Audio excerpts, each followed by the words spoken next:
ഒരു all in all ആണ് കേട്ടോ. ശരിക്കും മുഖപരിചയം കൊണ്ടും ശബ്ദം കൊണ്ടും മലയാളി മനസ്സ് കീഴടക്കിയ നമ്മുടെ എല്ലാവരുടെയും പ്രിയപ്പെട്ട മനോജ് കുമാർ. മനോജ് നമസ്കാരം. നമസ്കാരം. ആറു തലയിൽ ബുദ്ധിയും അതിനൊത്ത ശക്തിയുമുള്ള ആറുമുഖനാണവൻ. പക്ഷെ മുരുക, നീ കളിക്കുന്നത് ഡാഡിയോട്. ഡാഡി ഗിരിജ. ഈ ആടിനെ പട്ടിയാക്കുന്ന ഒരു ഷോ ആണ് ബിഗ് ബോസ്. ആ ഷോ നല്ലതാണ് ഒരു കണക്കിന്. പക്ഷെ ആ ഷോയിൽ ചെല്ലുന്നവരാണ് ആ ഷോയ്ക്ക് നെഗറ്റീവ് ഉണ്ടാക്കുന്നത്. കുറെ അലറി തെറി വിളിച്ചു കഴിഞ്ഞാൽ ഭയങ്കര സംഭവം. പക്ഷെ ബിഗ് ബോസ് ആൾക്കാർക്ക് പ്രശ്നക്കാരെയല്ലേ വേണ്ടത്, വെറുതെ പറയുന്നത് അത്. പക്ഷെ 4-5 ലക്ഷം രൂപ കൊടുത്ത് PR വർക്ക് ചെയ്യുന്നവരുണ്ടല്ലോ. മണ്ടത്തരം, ഫൂളിഷ്നസ്. വിന്നറെ തീരുമാനിക്കുന്നത് പ്രേക്ഷകരാണ്. അവർക്ക് അത്ര ബന്ധമുള്ള ഒരാളെ അവർക്ക് വിന്നറാക്കാൻ പറ്റത്തില്ല മനോജ് ചേട്ടാ. അയക്കുന്ന മെസ്സേജുകൾ നോക്കത്തില്ല. ഫോൺ വിളിച്ചാൽ പോലും തിരിച്ചു വിളിക്കാൻ ഒരു മടി കാണിക്കുന്നവനാണോ മനോജ്? ഫോൺ വിളിച്ചാലൊക്കെ വിളിക്കും. ഈ അയച്ച മെസ്സേജിൽ ഒരു സംവിധായകന്റെ മെസ്സേജ് ഉണ്ടായിരുന്നു, ഞാൻ അറിഞ്ഞതാ. ആരായിരുന്നു? രേണുസുതി അഭിനയിക്കുന്നു, അവര് ജീവിതമായിട്ട് മുന്നോട്ട് പോകുന്നു. ഇതെല്ലാം കണ്ടിട്ട് എന്ത് തോന്നുന്നു? നമ്മൾ ഒരിക്കലും അവരെ ബോഡി ഷേപ്പ് നടത്തണമെന്ന് ഞാൻ യോജിക്കില്ല. അവരുടെ മുഖം കണ്ടോ, അതൊക്കെ ബോറല്ലേ. നമ്മൾ ഒരിക്കലും അങ്ങനെ പറയരുത്. ഒരു ആക്സിഡന്റ് വന്നാൽ തീർന്നു. നമ്മൾ പണ്ടത്തെ സീരിയൽ പോലെ അല്ല ഇപ്പോഴത്തെ സീരിയൽ. വന്ന മാറ്റങ്ങൾ എന്തൊക്കെയാ? പണ്ടൊക്കെ നമുക്കൊരു 8 ദിവസം 10 ദിവസമൊക്കെ വർക്കൊക്കെ ഉണ്ടാവും. ഇതൊരു 3 ദിവസം കൊണ്ട് എത്തിയിട്ടാണെങ്കിൽ 1 മാസം മുഴുവൻ അടിച്ച് തകർത്ത് വിടണം എന്നുള്ളത് വല്ലവർക്കും അറിയും. സുരാജ് പഞ്ഞാറും അവന് ഞാനൊക്കെ ഒരുമിച്ച് മിമിക്രി കളിച്ചത്. അവന് ഇത്ര കാറുകളുണ്ട്, അവന് ഇത്ര ലക്ഷം കോടികളുടെ ഫ്ലാറ്റ് ഉണ്ടെന്ന് പറഞ്ഞിട്ട് ഞാനതിൽ വിഷമിച്ചിട്ട് കാര്യമുണ്ടോ? ഈ നാക്ക് പിഴയ്ക്കുന്നത് ഒരു പ്രശ്നമാണോ? പറയുന്ന വാക്കുകൾ എനിക്ക് പാരയായിട്ടൊക്കെ ഉണ്ട്. അജിൻ, അത് നീ ചെയ്തത് ശരിയല്ല കേട്ടോ. അവരുടെ ഭാഗത്ത് നിന്ന് ഒന്ന് ചിന്തിച്ചു നോക്കണ്ടേ. ഈ ശബ്ദവും ശരീരവും ഉള്ളോ മനോജിന്? ഞാൻ എൻ്റെ ഉള്ളിൽ എന്തുണ്ടോ അത് അങ്ങനെ തന്നെ പുറത്തേക്ക്. ഉള്ളിലൊന്നും വെച്ചുകൊണ്ട് എനിക്കറിയില്ല അത്.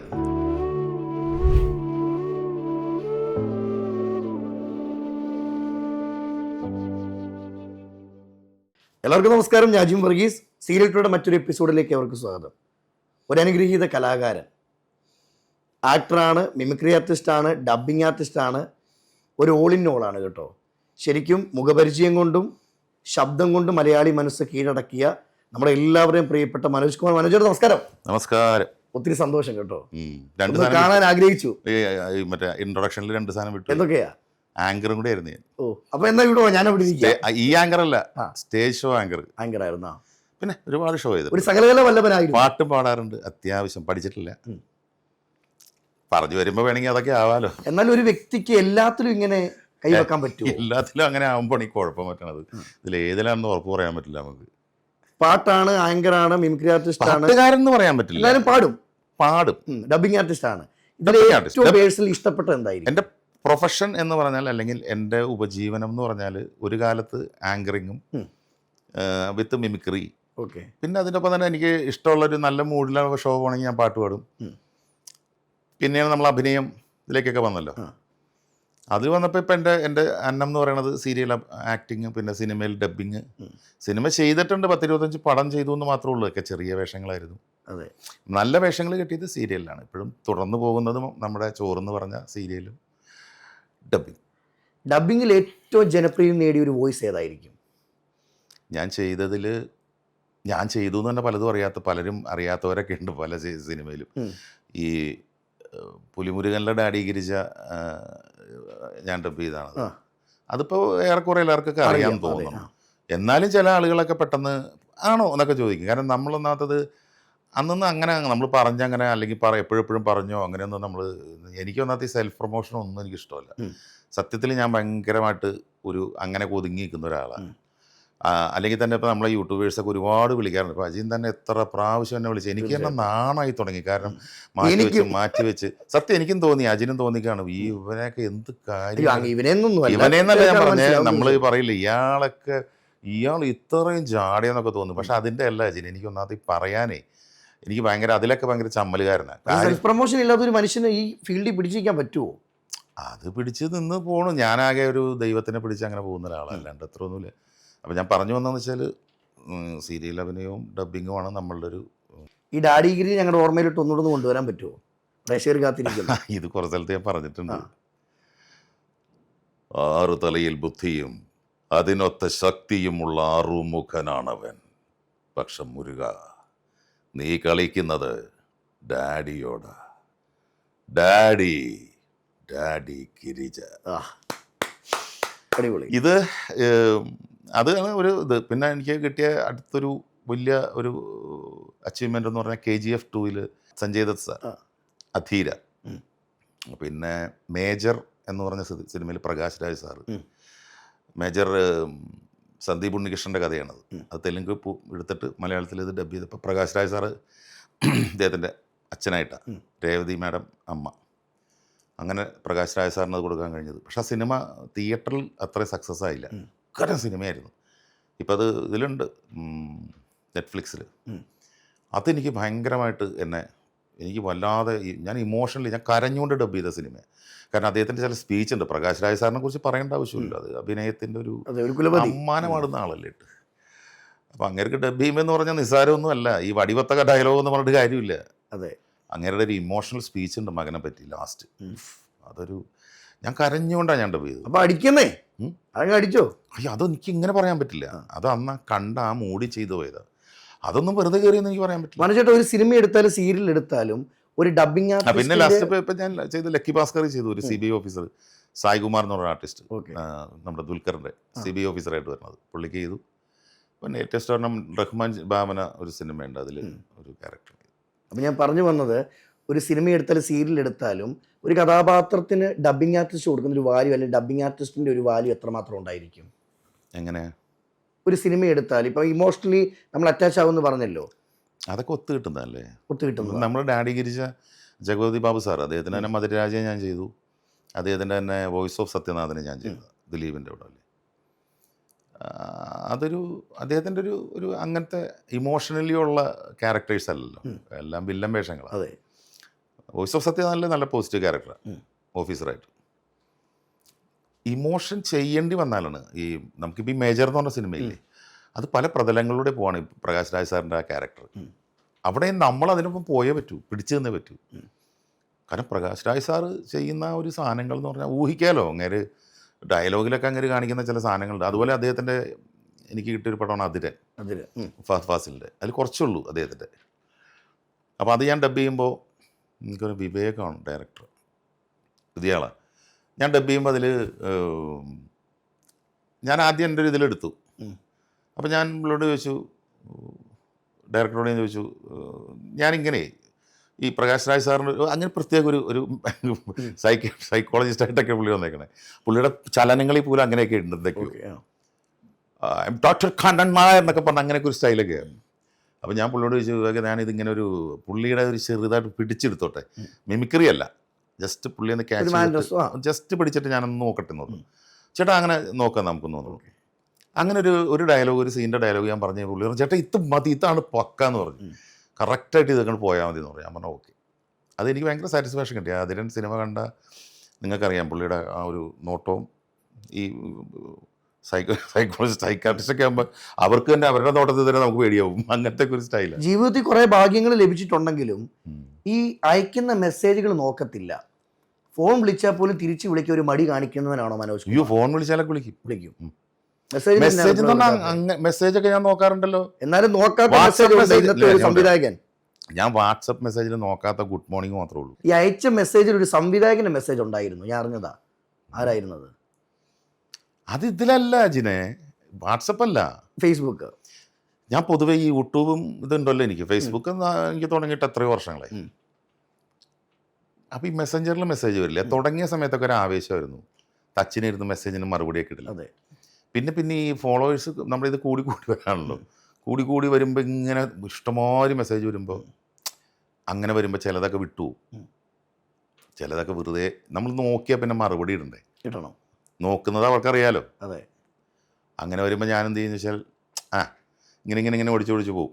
പിന്നെ നമുക്കറിയാവുന്നവരാണ് അങ്ങനെ ഓരോ ഓപ്പൺ ചെയ്തൊക്കെ നോക്കും. അങ്ങനെ അബദ്ധം പറ്റിയിട്ടുണ്ട് എനിക്ക്. അതായത് പറയുന്നത് ശരിയാണോന്ന് അറിയില്ല, എന്നാലും പറയാമല്ലേ? തീർച്ചയായിട്ടും. അല്ല, പറയുന്നുണ്ട്, കുഴപ്പമൊന്നുമില്ല.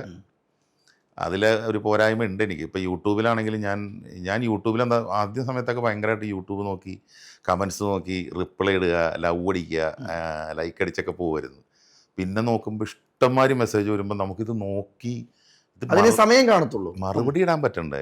നമ്മൾ മറുപടി കുറച്ച് പേർക്ക് ഇടുമ്പോൾ കുറച്ച് പേർക്ക് വിഷമം. അതെ. അപ്പോൾ ആർക്കും വേണ്ട. അപ്പോൾ പിന്നെ ചിലവർ ചിലപ്പോൾ കണ്ടിട്ട് പറയും അതിൽ നിങ്ങളെക്കുറിച്ചൊരു കമൻറ്റ് ഇങ്ങനെ വന്നിട്ടില്ല അങ്ങനെ വന്നിട്ടില്ല. ഞാൻ പറയും ഞാൻ നല്ലതാണെങ്കിലും ചീത്തയാണെങ്കിലും നോക്കാത്ത വേറെ ഒന്നും കൊണ്ടുമല്ല. ഒരു 5 കമൻറ്റ് ഞാൻ നോക്കുമ്പോൾ മനുഷ്യേട്ടാ പൊളിച്ച ഗംഭീരമായിട്ടോ നിങ്ങൾ പറഞ്ഞത് സംഭവം തെറ്റാണ് മറിച്ചാണ്. 6ാമത്തേടാ നിനക്കൊന്നും വേറെ ഒരു പണിയില്ലടാ നാരി എന്നൊക്കെ പറഞ്ഞു വല്ലതൊക്കെ വന്നു കഴിഞ്ഞാൽ നമ്മൾ ആകെപ്പാടെ വിഷമിച്ചു പോകും. ഈ ശബ്ദവും ശരീരവും ഉള്ളോ മനോജിന്? ഒരു പാവമാണോ? ഞാൻ എന്നെ കുറിച്ച് പാവെന്ന് പറഞ്ഞു. ഞാൻ അങ്ങനെ പാവമൊന്നുമില്ല.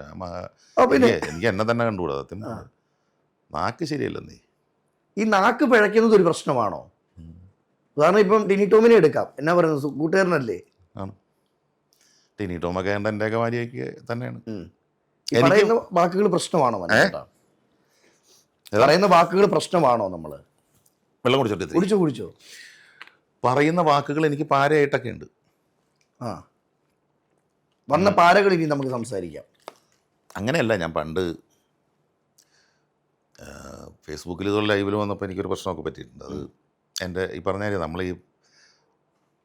ഈ മനുഷ്യരായി കഴിഞ്ഞാലേ എനിക്ക് ജീവിതത്തിൽ അഭിനയിക്കാൻ അറിയാത്തവനാണ്. അതാണ് എൻ്റെ വലിയ പ്രശ്നം. അപ്പോൾ എനിക്ക് ഒരാളുടെ മുമ്പിൽ ഇപ്പം ഞാൻ അജിൻ്റെ മുമ്പിൽ അജിൻ ചെയ്യുന്നൊരു മിസ്റ്റേക്ക് കണ്ട എനിക്കത് കണ്ടിട്ട് അജിൻ അത് നീ ചെയ്ത് ശരിയല്ല കേട്ടോ, അത് ഇത്തിരി ഇതായി പോയി എന്ന് പറയാണ്ട് പോകാനും പറ്റില്ല എനിക്ക്. എന്ന് വല്ല കാര്യമുണ്ട് പറയാണ്ട് പോയാൽ മതി.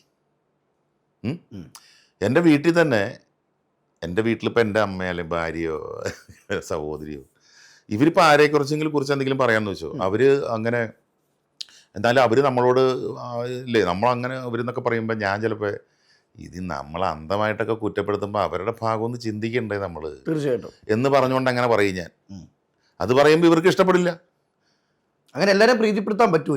എനിക്ക് പറ്റണില്ല, അതല്ല എൻ്റെ പ്രശ്നം. ഞാനപ്പോൾ എൻ്റെ വീട്ടിൽ പോലും എൻ്റെ അമ്മ തന്നെ പറയും എടാ നീ മുന്നിൽ വന്നു കഴിഞ്ഞാൽ വെറുപ്പിച്ചിട്ടേ പോകുള്ളൂ എന്നൊക്കെ ചോദിക്കും. കാരണം വെച്ചാലേ എനിക്ക് ഒന്നിനെ അങ്ങനെ സപ്പോർട്ട് ചെയ്യാൻ പറ്റില്ല. ഞാൻ അമ്മ അങ്ങനെ പറഞ്ഞു, അമ്മ ഓക്കെ എനിക്ക് അമ്മ എന്തെങ്കിലും പറയട്ടെ, അമ്മയോടൊപ്പം കൂടി ഞങ്ങൾ അവരെ കുറ്റം പറയാം, അങ്ങനെ കുറ്റം പറയില്ലെന്നല്ലേ പറയണേ, അങ്ങനെ പറയാൻ എനിക്ക് പറ്റില്ല എന്നേ. ഞാനിപ്പോൾ ഒരാൾക്ക് എന്തെങ്കിലും പറ്റിയിട്ടുണ്ടോ, നമ്മൾ അയാൾക്ക് മിസ്റ്റേക്ക് പറ്റിയിട്ട് അതെന്താണ് നമ്മൾ ചിന്തിക്കണ്ടേ? ഇല്ലേ? സ്വാഭാവികമായിട്ടും അവരുടെ ഭാഗത്ത് നിന്ന് ഒന്ന് ചിന്തിച്ചു നോക്കണ്ടേ? അതെ, ഒരു സൈഡ് മാത്രം കേൾക്കുന്നത് ശരിയല്ല. അപ്പം അങ്ങനെ ഞാൻ പ്രതികരിച്ചു, വിമർശിച്ചു.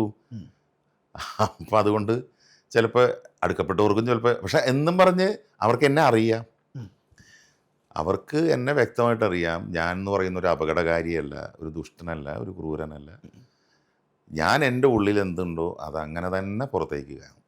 ഉള്ളിലൊന്നും വെച്ചുകൊണ്ട് എനിക്കറിയില്ല. അത് അങ്ങനെ പെരുമാറാൻ ഞാൻ പഠിച്ചിട്ടില്ലെന്നല്ല, എന്നിലില്ല. അതുകൊണ്ട് എനിക്ക് ഭയങ്കര സന്തോഷമുണ്ട് അജിൻ. എനിക്ക് ഒന്നാമത് ഞാൻ പറഞ്ഞില്ല, എനിക്ക് വിഷമതകളൊന്നും എൻ്റെ മനസ്സിനെ അലട്ടാറില്ല. നിങ്ങൾ പറഞ്ഞാൽ വിശ്വസിക്കില്ല. ഞാൻ എന്തോരം ഒരു ആർട്ടിസ്റ്റിൻ്റെ ജീവിതം എന്ന് പറഞ്ഞാൽ ഒരുപാട് പ്രതിസന്ധികൾ. നിങ്ങളീ മുന്നിൽ കാണുന്ന ലൈം ലൈറ്റിൽ കാണുന്ന പോലെയല്ല നമ്മുടെ സെലിബ്രിറ്റികളുടെയൊക്കെ ജീവിതം എന്ന് പറഞ്ഞാൽ. നമ്മളൊക്കെ സാധാരണക്കാർ. ഇപ്പം ഞാനും എൻ്റെ ഭാര്യ ആർട്ടിസ്റ്റുകളാണ്. ഞങ്ങൾ മെയിൻ വരുമാനം ഞങ്ങളുടെ സീരിയൽ, പണ്ടത്തെ സീരിയൽ പോലെയല്ല ഇപ്പോഴത്തെ സീരിയൽ. വന്ന മാറ്റങ്ങൾ എന്തൊക്കെയാണ്? മാറ്റം എന്ന് പറഞ്ഞാൽ ആർട്ടിസ്റ്റുകൾക്ക് ഇപ്പം നമ്മൾ അത്യാവശ്യം ഇത്തിരി റെമ്യൂണറേഷൻ വാങ്ങിക്കുന്ന ആർട്ടിസ്റ്റ് ആണെങ്കിൽ പണ്ടൊക്കെ നമുക്കൊരു 8 ദിവസം 10 ദിവസമൊക്കെ വർക്കൊക്കെ ഉണ്ടാവും. ഇന്നതില്ല. കാരണം നമ്മളുടെയൊക്കെ അച്ഛൻ അമ്മ ചേട്ടൻ വേഷങ്ങളാണല്ലോ.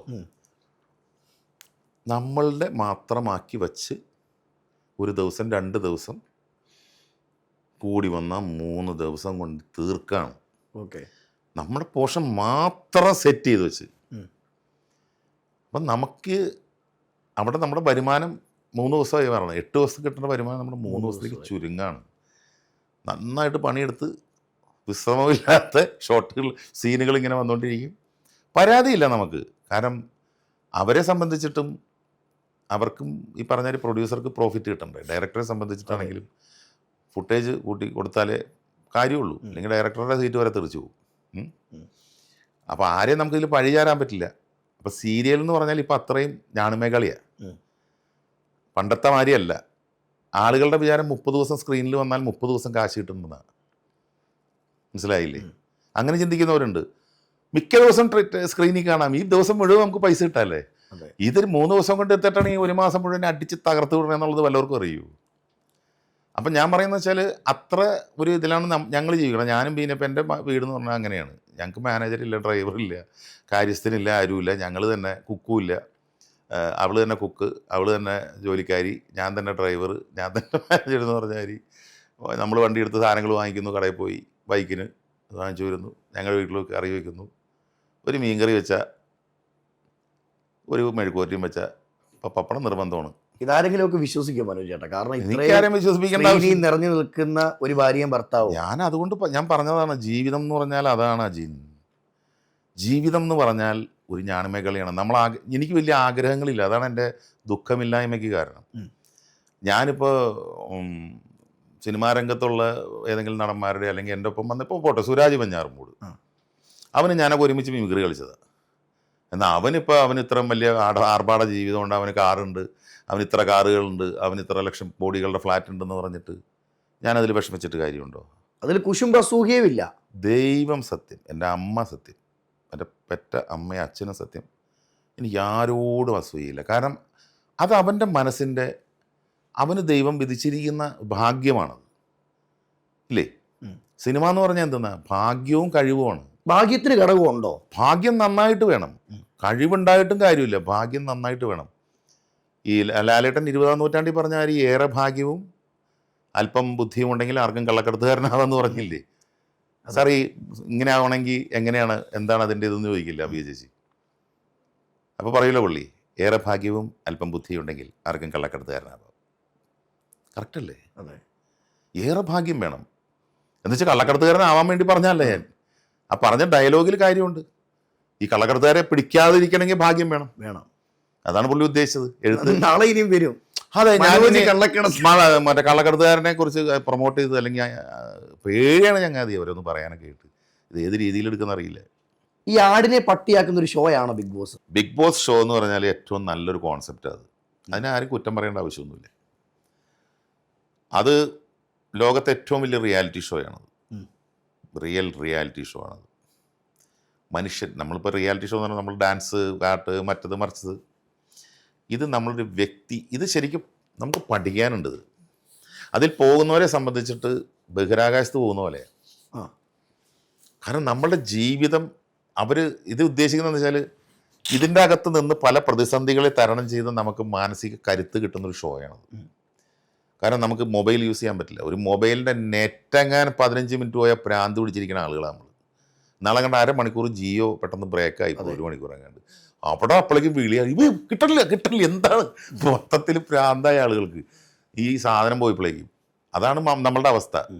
മൊബൈലില്ലാണ്ട് നമുക്ക് പറ്റണില്ല. അങ്ങനെ മൊബൈലില്ലാണ്ട് 100 ദിവസം ലോകത്തിൻ്റെ കുറിച്ച് ഒന്നും അറിയില്ല.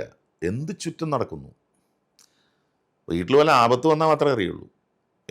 അങ്ങനെ ആണെങ്കിൽ അത്രയും പ്രശ്നങ്ങളാണെങ്കിൽ മാത്രം അറിയുകയുള്ളൂ. വല്ല മരണമോ അങ്ങനെയൊക്കെ ആണെങ്കിൽ മാത്രം, അല്ലെങ്കിൽ ഒന്നും അറിയില്ല. പിന്നെ ക്ലോക്കില്ല, സമയം അറിയില്ല, നമുക്ക് എത്ര മണിയായി എന്നറിയാൻ പറ്റില്ലെന്നേ. ഇതില്ല, ടി വി അത് പിന്നെ ഇല്ലല്ലോ. ചുരുക്കം പറഞ്ഞാൽ ഇതിൻ്റെ അകത്ത് കിടക്കുന്ന ഒരു മനുഷ്യൻ്റെ മാനസികാവസ്ഥ എന്താ? നമുക്ക് മനസ്സ് തുറന്ന് എന്തെങ്കിലും പറയാൻ പറ്റും. അവിടെ ഇവിടെയൊക്കെ ക്യാമറ, ഇവിടെ കംപ്ലീറ്റ് ഫുൾ ടൈം മൈക്ക്. ഭയങ്കരമായിട്ടുള്ള ഒരു അതിജീവനമാണത്. ആ ഷോ നല്ലതാണ് ഒരു കണക്കിന്, ആ ചെയ്യുന്നവരെ സംബന്ധിച്ചിട്ട്. പക്ഷെ ആ ഷോയിൽ ചെല്ലുന്നവരാണ് ആ ഷോയ്ക്ക് നെഗറ്റീവ് ഉണ്ടാക്കുന്നത്. പലരുടെയും വിചാരം ബിഗ് ബോസ് എന്ന ഷോയിൽ ചെന്ന് കുറേ അലറി തെറി വിളിച്ചു കഴിഞ്ഞാൽ ഭയങ്കര സംഭവം, കപ്പടിക്കാൻ പറ്റുമെന്ന് മണ്ടത്തരമാണത്. ഈ പലരും എൻ്റെ അടുത്ത് ചോദിച്ചു, എൻ്റെ അടുത്ത് ബിഗ് ഷോയിൽ കുറച്ച് 2 നേരം എൻ്റെ അടുത്ത് സംസാരിച്ചപ്പോൾ നമ്മളെ ഒന്ന് തയ്യാറെടുക്കണം അവിടെ. ഞാൻ പറഞ്ഞു, ഒരു തയ്യാറെടുപ്പും വേണ്ട. ഈ ബിഗ് ബോസ് ഷോയിൽ പോകുന്നവരോട് എനിക്ക് ഒന്നേ പറയാനുള്ളൂ, നിങ്ങൾ ദയവ് ചെയ്ത് ഒരു തയ്യാറെടുപ്പും നടത്തണ്ട.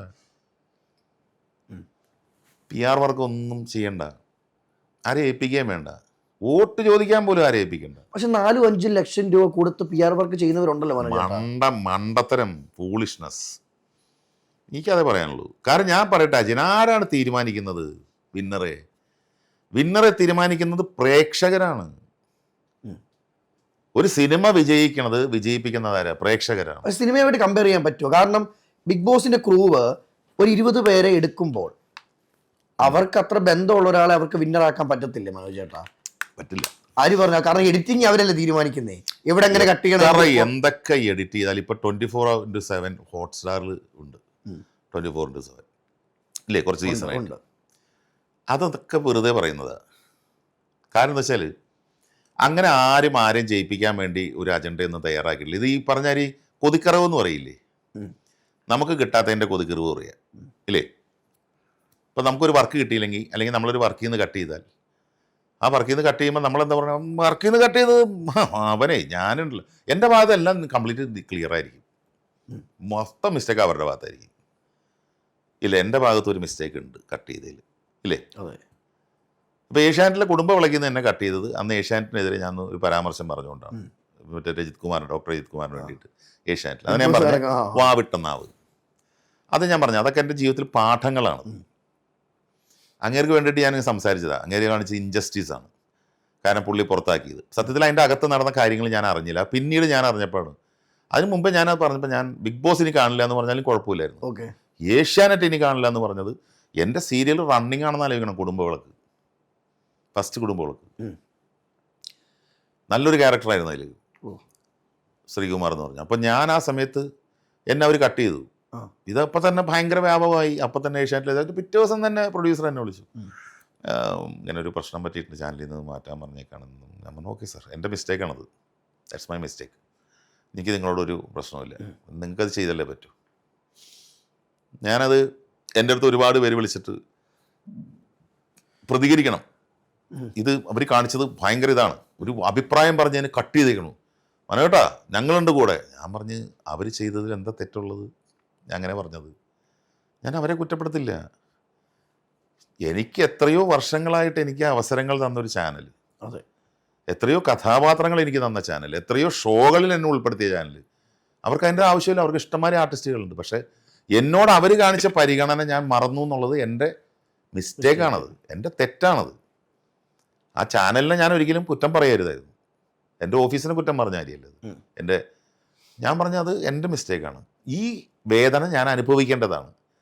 അതുകൊണ്ട് തന്നെ കട്ട് ചെയ്ത വേദന എനിക്കില്ല. എന്താ അറിയാമോ, ഇത് നീ അനുഭവിക്കണോടാ എന്ന് ഞാൻ എന്നോട് തന്നെ പറയാം. ഒരു പാഠമായിരുന്നു. നീ പറഞ്ഞതിൻ്റെ കുഴപ്പമല്ലേ, നിന്റെ നാവിൽ വന്ന തെറ്റല്ലേ, നിനക്കൊന്ന് കൺട്രോൾ ആവാമായിരുന്നില്ലേ എന്ന് ഞാൻ തന്നെ എന്നോട് ചോദിച്ച് നീ ഈ ശിക്ഷ അനുഭവിക്കണം എന്ന് പറഞ്ഞപ്പോൾ എൻ്റെ പ്രശ്നം തീർന്നു. അല്ലാണ്ട് എൻ്റെ ദൈവമേ എന്ന് പറഞ്ഞാൽ പരിതപിച്ചിരിക്കാൻ പോയില്ല. That's all. ഇത് ബിഗ് ബോസിലോട്ട് തിരിച്ചു വരുന്ന സമയത്ത് മനോജേട്ടാ, ഇന്ന് ബിഗ് ബോസ് ഷോയിൽ കയറാൻ ആഗ്രഹിക്കുന്ന ആളുകൾ ചിന്തിക്കുന്ന രണ്ട് കാര്യമുണ്ട്. ഒന്ന് രണ്ട് സിനിമ, ഒന്ന് രണ്ട് സിനിമയിൽ അഭിനയിച്ച് കിട്ടാത്ത ഫെയിം എനിക്ക് ബിഗ് ബോസിൽ പോയാൽ കിട്ടും. രണ്ട്, ബിഗ് ബോസിൽ നിന്ന് ഇറങ്ങി എനിക്ക് നിരവധി സിനിമകൾ കിട്ടും. ഇത് തെറ്റിദ്ധാരണയാണോ പൊട്ടബുദ്ധിയാണോ? ബോസ് ശരിക്കും പറഞ്ഞാൽ ബർമുഡ ട്രയാങ്കിൾ, അതിൻ്റെ അകത്ത് പോയവരൊക്കെ ആകെപ്പാടെ കുത്തി. പിന്നീടൊന്നും നിങ്ങളുടെ അഡ്രസ്സ് പോലും കാണാറില്ല പലരുടെയും. സത്യം, ഞാൻ പലപ്പോഴും ശ്രദ്ധിച്ചിട്ടുണ്ട്. ചിലവരൊക്കെ ഭയങ്കര പ്രതീക്ഷയൊക്കെ ഉയർത്തിയിട്ട് പിന്നെ ഇവരുടെ പേരേ കാണുന്നില്ല. അതിനു മുമ്പൊക്കെ അവർ സജീവമായിട്ട് വന്നവരായിരിക്കും.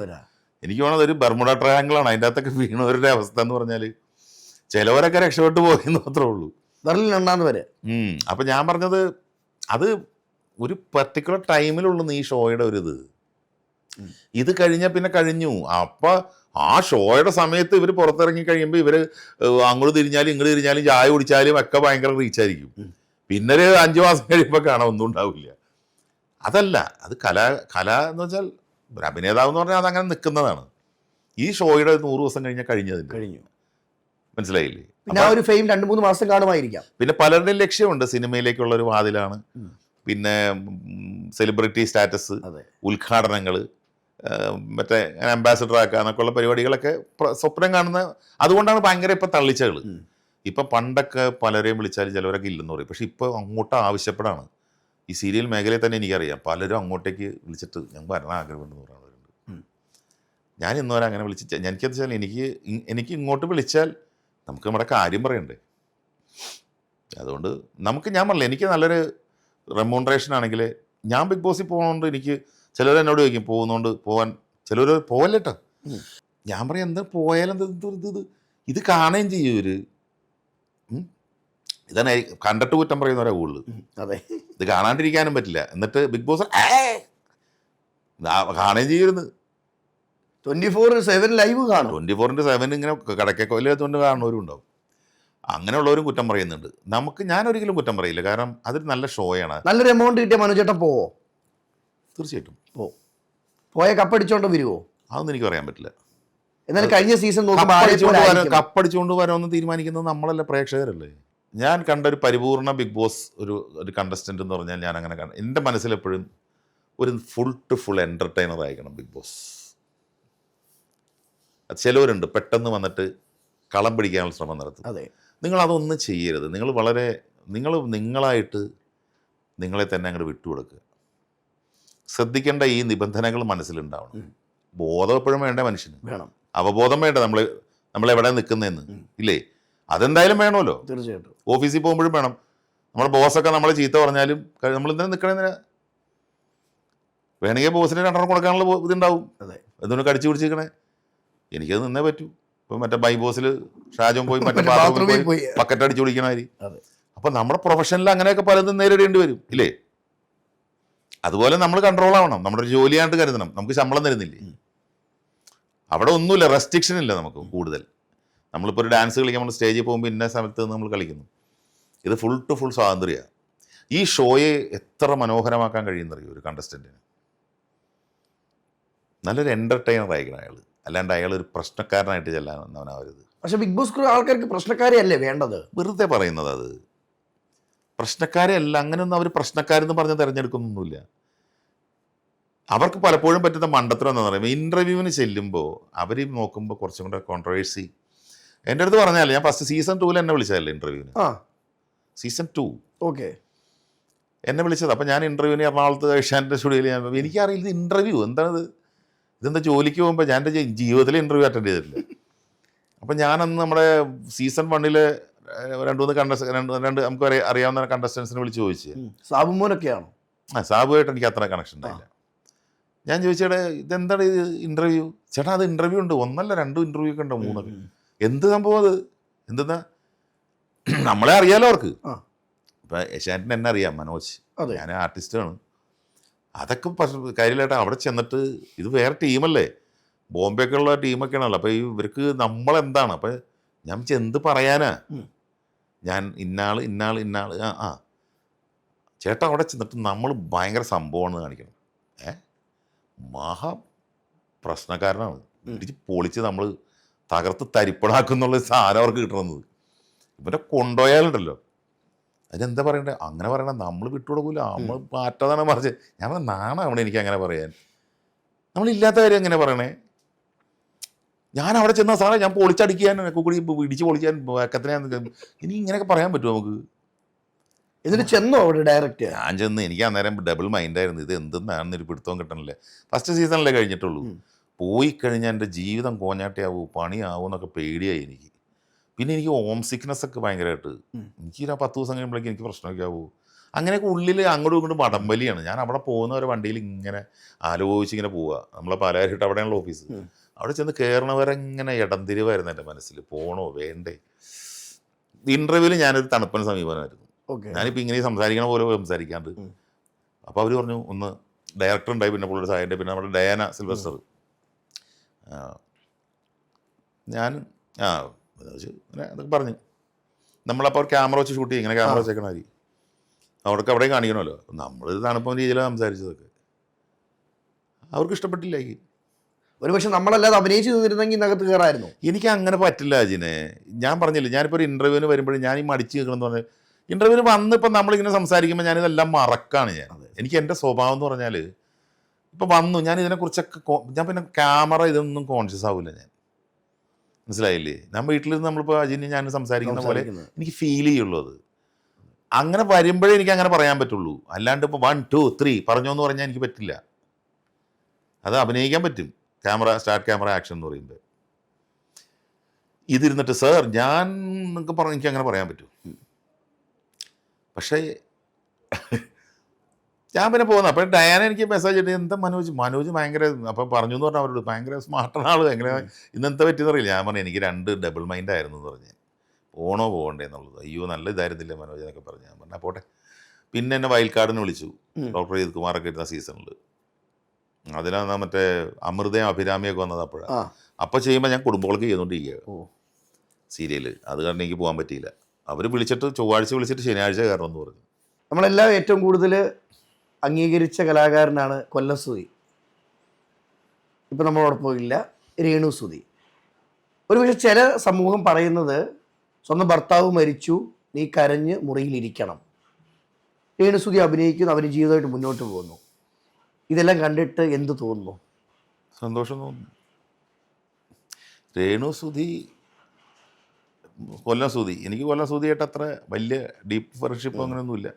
ഞങ്ങൾ കണ്ടിട്ടുണ്ടെന്നുള്ളൂ, അല്ലെങ്കിൽ ഒരുമിച്ച്. കാരണം ഞാനൊക്കെ മിമിക്രിയൊക്കെ കഴിഞ്ഞതിന് ശേഷമൊക്കെ സുധിയൊക്കെ വന്നേക്കുന്നു. പിന്നെ അവനൊക്കെ ഈ ഫ്ലവേഴ്സിലെ ഷോയിലൊക്കെ അല്ലേ കൂടുതലും അല്ലേ. കണ്ടിട്ടുണ്ട് അവനങ്ങനെ. ജസ്റ്റ് നല്ലൊരു മനുഷ്യൻ, നല്ലൊരു ആർട്ടിസ്റ്റുമാണ്, നല്ലൊരു ആളുമാണ്. രേണു സുധിയൊക്കെ പിന്നീട് കൊല്ലം സുധി മരിച്ചതിന് ശേഷമാണ് നമ്മൾ കാണുന്നത്. രേണു സുധി ഒരു ഭർത്താവ് മരിച്ചു എന്ന് കരുതി, ഞാനിപ്പോൾ എൻ്റെ വീട്ടിൽ തന്നെ പറയും, ഞാൻ മരിച്ചാൽ 1 ആഴ്ച 2 ആഴ്ച ദുഃഖാചരണം അതിൽ കൂടുതൽ പോകരുത് പ്ലീസ്. എന്നോട് അല്പമെങ്കിലും സ്നേഹമുണ്ടെങ്കിൽ ഒരു 2 ആഴ്ച, മാക്സിമം 1 മാസം, 1 മാസം ഭാര്യയും മക്കളൊക്കെ 2-3 ആഴ്ച കഴിയുമ്പോൾ അവനവൻ്റെ പണിയും കാര്യങ്ങളൊക്കെ ആയിട്ട് പോകണം കേട്ടോ. അതിൻ്റെ കൂടുതലൊന്നും ആവശ്യമില്ല എന്ന് ഞാൻ പറയും. നമ്മളതും പറഞ്ഞിട്ട് ജീവിതകാലം മുഴുവൻ ഇങ്ങനെ ആലോചിച്ചിരുന്നിട്ട് കാര്യമില്ല. നമ്മൾ ഒരാൾ മരിച്ചു, ലോകത്ത് ആര് മരിച്ചാലും നമ്മൾ വിചാരിക്കും ചില ആളുകൾ മരിക്കുമ്പോൾ ദൈവമേ അവരുടെ ജീവിതം എന്താവും, ഇനി ഒന്നും സംഭവിക്കില്ല. ചിലപ്പോൾ അയാൾ ജീവിച്ചതിനേക്കാളും നന്നായിട്ടായിരിക്കും അവർ ജീവിക്കണം. അല്ല, അവർ ചിലപ്പോൾ സഹായിക്കും, പലരുടെയൊക്കെ ഉണ്ടാവും. അപ്പം ഞാൻ പറഞ്ഞത് അതൊന്നും, ഒരാൾ മരിച്ചു എന്ന് പറഞ്ഞ് ഈ ലോകം അവസാനിക്കുകയില്ല, കുടുംബം തകരില്ല, അത് പോകുന്നേ. Show must go on. അപ്പോൾ അവൾ ആ കുട്ടിയെ സംബന്ധിച്ചിട്ട്, ആ കുട്ടി ഒരു ആർട്ടിസ്റ്റ് അല്ല, അങ്ങനെയൊന്നും ഒരു ഇതൊന്നും ചെയ്തിട്ടില്ല ഇതിനും. ഇപ്പം പിന്നെ ഇപ്പോൾ ആൽബം, ഷോർട്ട് ഫിലിം അല്ലേ. അതെ, അവർ പോട്ടെ. ഞാൻ പറഞ്ഞ അവരെ എന്തിനു കുറ്റപ്പെടുത്തേണ്ട ആവശ്യം? കാരണം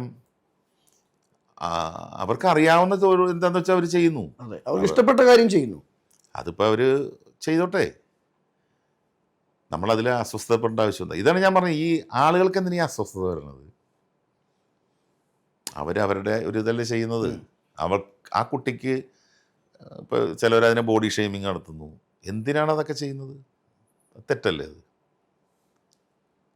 നമ്മളുടെയൊക്കെ മുഖം എന്ന് പറഞ്ഞാൽ, ബോഡിയോ മുഖം എന്നൊക്കെ പറഞ്ഞാൽ നമ്മൾ ആരെയും അങ്ങോട്ടും ഇങ്ങോട്ടും കുറ്റപ്പെടുത്തരുത്.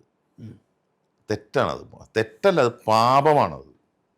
നമ്മളൊരിക്കലും അവരെ ബോഡി ഷെയ്ം നടത്തണമെന്ന് ഞാൻ യോജിക്കില്ല. അവരുടെ മുഖം കണ്ടോ, അതൊക്കെ ബോറല്ലേ. നമ്മളൊരിക്കലും അങ്ങനെ പറയരുത്. ഒരു ആക്സിഡൻറ്റ് വന്നാൽ തീർന്നു നമ്മളുടെ ജീവിതം, കഴിഞ്ഞു. നിങ്ങൾ അത്രയും ചിന്തിച്ചാൽ മതി. മുഖം അടിച്ചൊന്ന് വീണാൽ തീർന്നില്ലേ? നമ്മുടെ മുഖത്തിൻ്റെ എല്ലാം പോയില്ലേ? അപ്പോൾ എന്തിനാണ് നമ്മൾ ഈ ഊറ്റം കൊള്ളുന്നത്? ഈ കാണുന്ന ശരീരത്തിലുള്ളത് മുഴുവൻ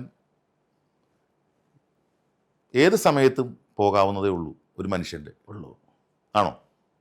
പിന്നെ എന്തിനാണ് നമ്മൾ മറ്റൊരാളെ കുറ്റപ്പെടുത്തുന്നത്? കുറ്റപ്പെടുത്തുമ്പോൾ നമ്മളതിൻ്റെ കർമ്മം അനുഭവിക്കേണ്ടി വരും. ആ പാപത്തിൻ്റെ ഫലം നമ്മൾ അനുഭവിക്കേണ്ടി വരും. അതാണ് കുറ്റപ്പെടുത്തുന്നവർ ശ്രദ്ധിക്കേണ്ട കാര്യം.